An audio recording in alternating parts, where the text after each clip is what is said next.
HP blocks are like guidelines anyways. I'll never forget the moment it suddenly dawned on me. That moment when I just kinda let it go. And it was awesome. So the start of the tale, I had just picked up Sly Flourish's infamous Return of the Lazy DM, and it drastically changed my mindset on running. I decided to abandon the campaign I was working on and just reboot. Same characters, new world, new adventure. The best part was the simplicity. No bells and whistles, just poof, you're in a tavern, there's an evil witch, go get her. Not complicated, not fancy, just a game.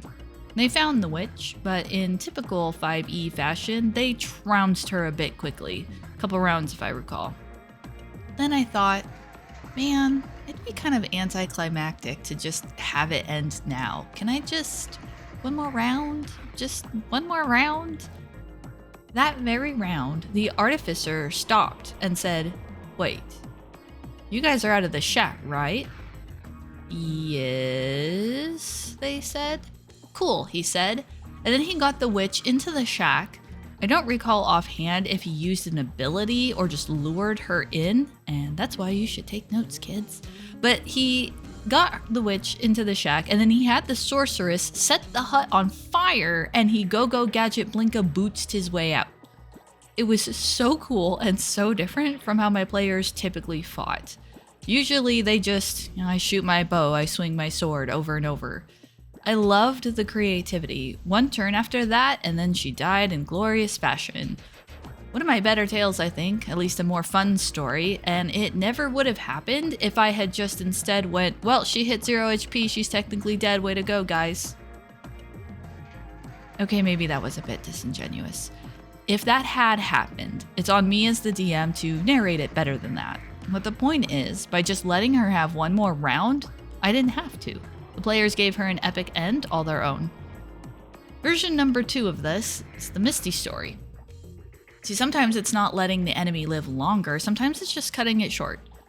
An online group was running through a map, and they had to fight an acid monster over an acid pit where a MacGuffin was swimming in a protective bubble in the pit. Part boss fight, part puzzle.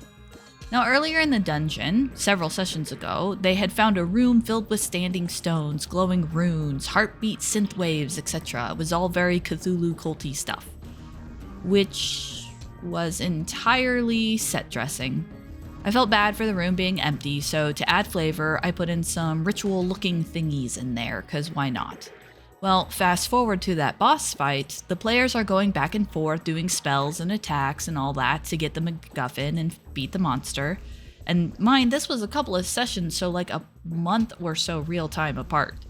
But one player who had just been bow shooting the whole time, Misty, was not feeling very effective, and she paused and decides to fish out the gem they found in the ritual room and stab it with an arrow instead of attacking the monster. Our collective jaws hit the floor. It was the coolest idea, especially when we were all so focused on the monster and the attack hit damage Ferris wheel that sometimes TTRPGs get in. Also, I loved that the gem was just an aesthetic. I did not have a larger purpose for it, but gosh golly, I did now. Despite a couple of HP remaining, I had the monster die an epic death, and the party felt great, and the player felt like they made up for all the lackluster contribution thus far. It was fantastic. It was like a perfect tail ending to that fight, and totally worth letting just a couple of HP go. The first tale was 5e, the second tale was actually a DC-20 group, 2 systems but the same concept. Don't be afraid to lean into the action at hand and less into the stat block. Your memories will thank you for it. Cheers.